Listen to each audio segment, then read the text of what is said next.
Hi, everybody. I'm at 520 Watertown Avenue in Waterbury, Connecticut. Go figure. Being from Waterbury, it wasn't hard for me to find the location or find who I am talking with today, which is Drew Serrano. And many people know him by Master Drew Serrano, Black Belt Drew Serrano, Fireman Drew Serrano. He's lived here a long time. And so we're going to be visiting with Drew for a little while. We're going to talk about probably our history, because we do have history together. We're also going to be talking about Mr. Rossi, what Drew's up to today, a little bit about his curriculum and what he's doing with women as far as self-defense. So we're going to hear all about that. So, Drew, let's just talk about your background a little bit. Why don't you just, tell people. Yeah, well, as you know, we started in Tank Sudo together. God, I don't even remember how many years ago. It was 70s, I think. Right? Somewhere in 70s, It was late 70s, 80s, somewhere around the 70s, 80s. And started in Tank Sudo. And I did have a couple incidents when I was, and I don't know if I even ever told you this, but when I was taking Tank Sudo, and the reason why I took martial arts, when I was growing up, I was bullied.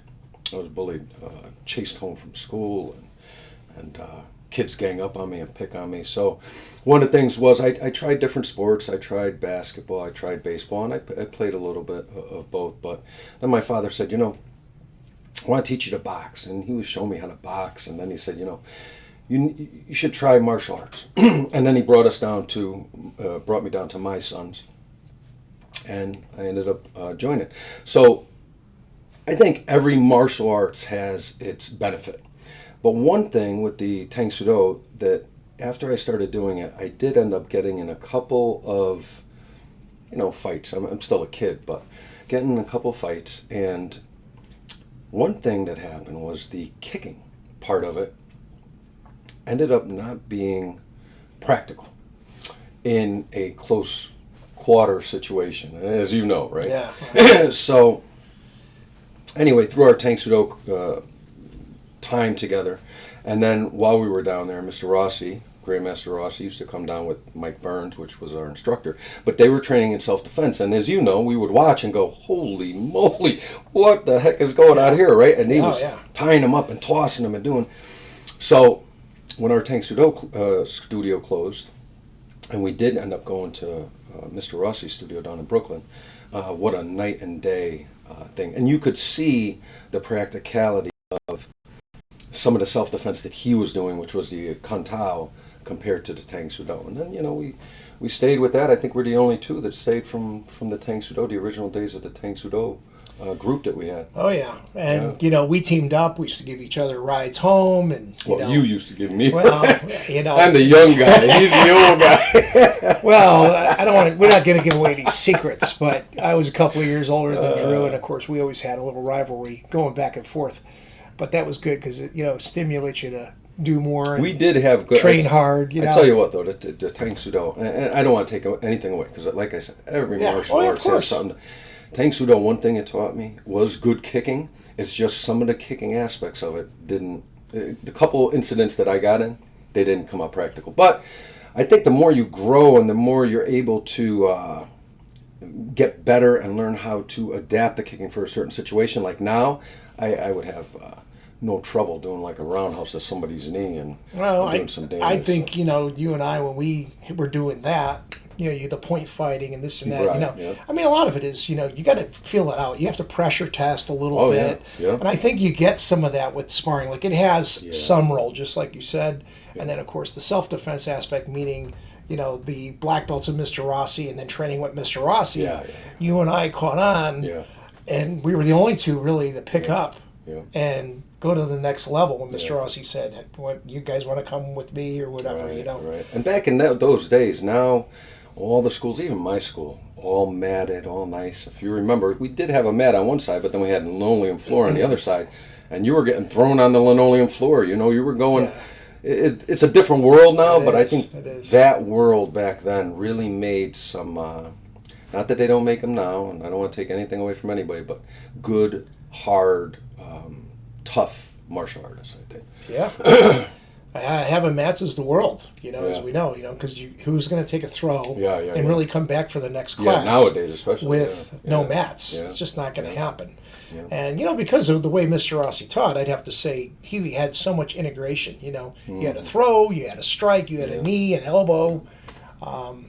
It was good. It was all encompassing, and he used to say that. He used to say that he's, Kung Tao takes strategies and concepts from this style, strategies and concepts from this style, and the way he was taught in the Philippines, that's how he presented it. It was like they presented him with different strategies and different concepts to be able to put it all together. So you had a variety of techniques from different ranges, and that's really the key, because you're never going to stay in one range all the time when it's realistic. That's true, and if any of you have heard the stories of Mr. Joe Rossi, Grandmaster Joe Rossi, he was a World War II vet. Yeah. He had the situations back then were different. He learned what he learned, and he that's what he pushed out. His philosophy of don't get in the predicament, right? Yeah, so yeah. And sometimes, and a good thing I think from him too was and I just said it this weekend actually. I did a women's self-defense class over here in Naugatuck. The realism of self-defense compared to, just training in the martial arts. And I remember specifically at one point, and he was like, "Yeah, and you get the guy and you gouge his eyes and you take out his eyes, and it was the realism of that, because when it comes to, if it's just you and the other person attacking you, you need to do whatever you need to do to get out. Maybe not police work. Police work, you're expected to adhere to a certain protocol. But when it comes to a life or death scenario, which he was in World War II, that was his mentality. It's like, you got to survive. You got to live.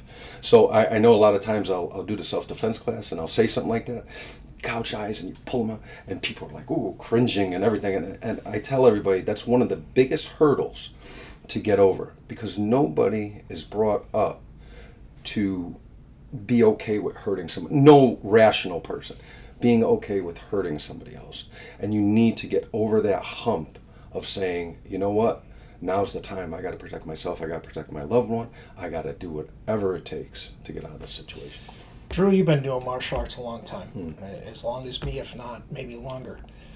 What, after you reach, obviously you are a master to some people, or at least a high-level instructor. Yep. You've kind of gone on and you saw something that got inside you that you felt you had to do more with, let's say, women. And can you take us through some of that, of what you saw and where you're at now with the women, some of the women's programs? Like I said before, the first real reason I got into martial arts, I used to watch the Saturday afternoon Kung Fu Theater, right?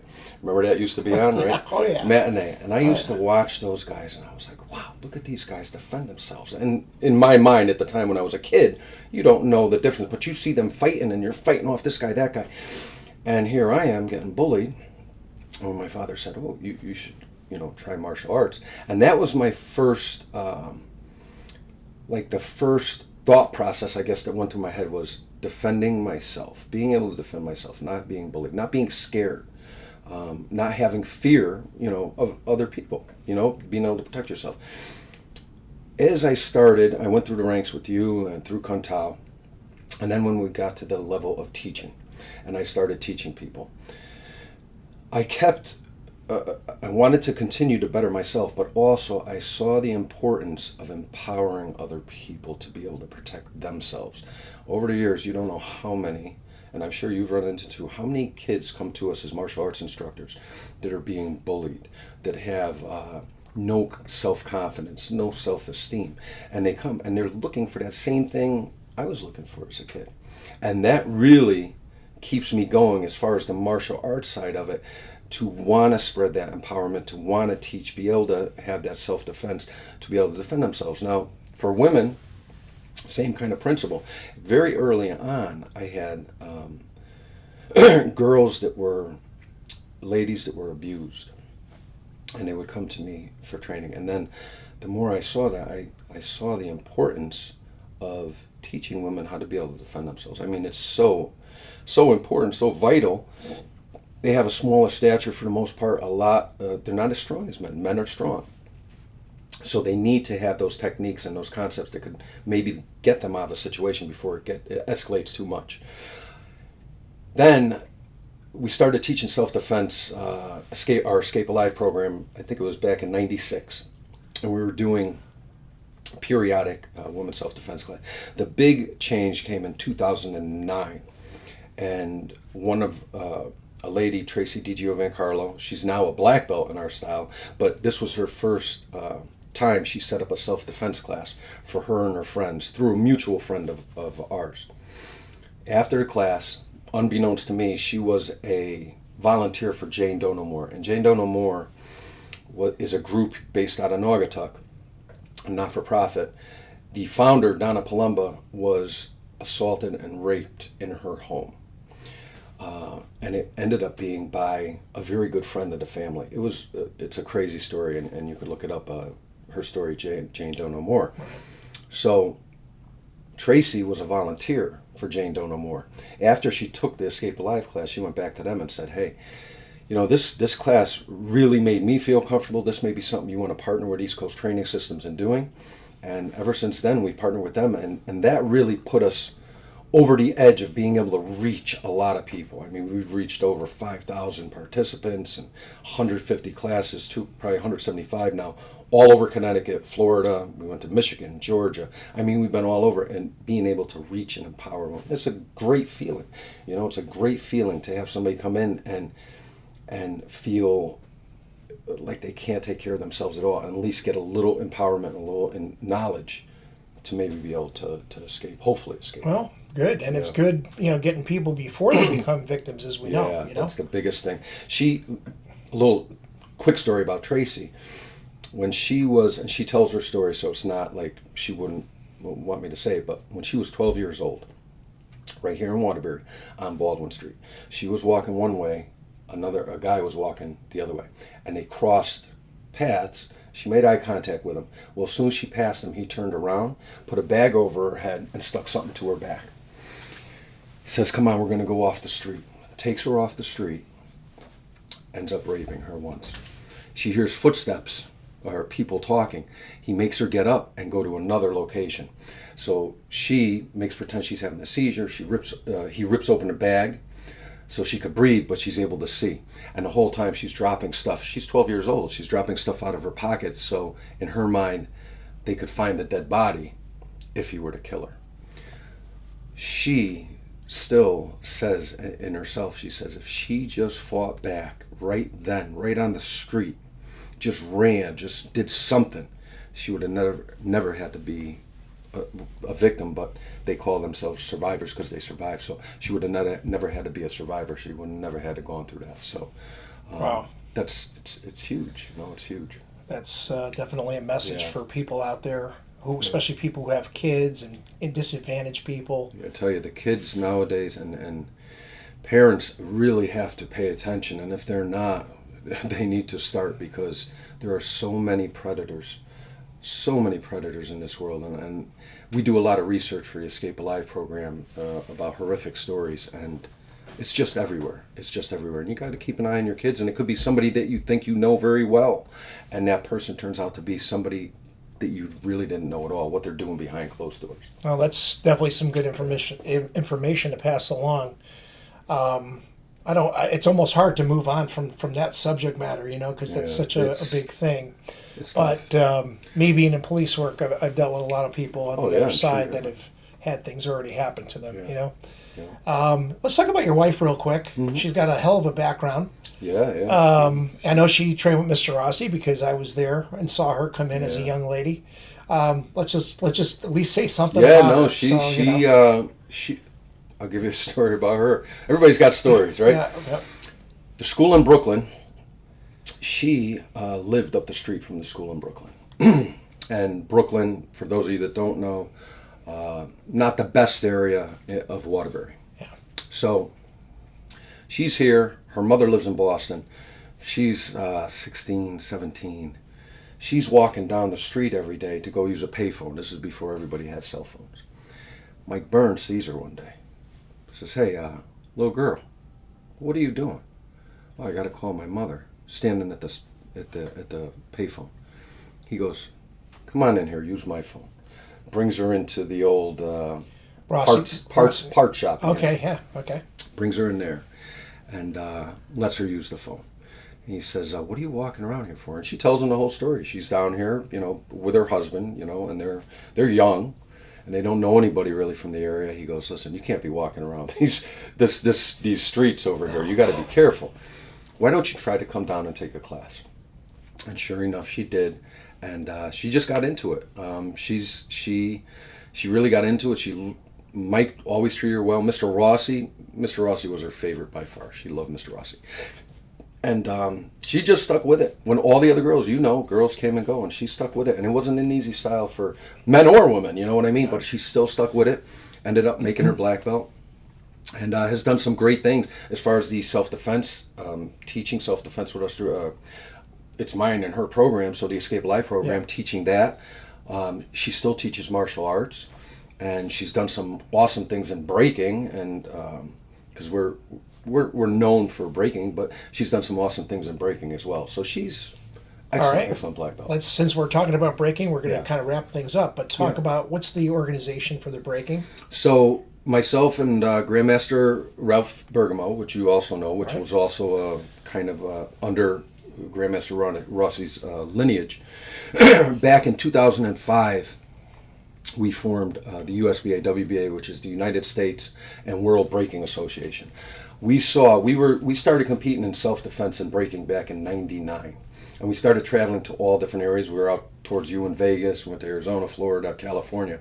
And as we were competing in the breaking specifically, we saw a need for standardization, for better rule sets, for competitive breaking. And some people may not even know what competitive breaking is, but it's, a lot of schools break, but our organization actually standardized rule sets for competition. We also keep track of records. We keep track of competition and world records.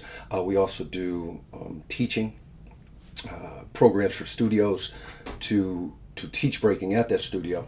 So since 2005, we've grown and grown, and we have representatives in Ireland and Canada, across the U.S. But we run different events, and we also run now. We run the. There's Danielle now. We run the ISKA breaking competition down in Florida. It's the World Championships. So it's the International Sport Karate Association World Breaking Championships. So we're involved with them as well. So since 2005, we've grown tremendously, and we've had a lot of success, not only in the growing of the breaking, but also competing as well. We've done great things competing. So originally, we're going to tie this up, but I have to ask you one more question on breaking before we close it up. Yeah. But on breaking, for someone who is watching this that goes, I don't like breaking, what's the significance of breaking? Tell somebody who doesn't know anything about it what they can derive from someone breaking a block or a board or something like that. Right. So, as you know, Grandmaster Rossi used to do breaking, very regularly. Even Mike Burns, Master Burns, used to do breaking, and we did breaking back in the old school. One of the things I get out of breaking, and what I try to teach the students, it's not, first and foremost, it's about mental fortitude, and it's about being able to focus on the task at hand. So it's more mental than anything else. It's a mental game. And when you break, especially if you're a good competitive breaker, you really have to get to the point of almost not being impervious, I guess you could say. When you hit that stack of blocks, you have to be mentally ready, saying to yourself, I'm impervious. I'm going to break through it no matter what. Reason that's important. When it comes to a realistic situation, that same mentality has to come through. If somebody's attacking you, right, you have to get to that point of mindset that I'm going through that person no matter what. I'm surviving. It goes back to, like I talked about, escape. I'm surviving. I'm getting through no matter what. So I think that's a big takeaway from breaking that a lot of people kind of miss. Because they just see the broken board or the broken block. But what's going on inside the breaker, inside the martial artist that's breaking, that's what's first and foremost, I think, important out of breaking. The second part of it is conditioning.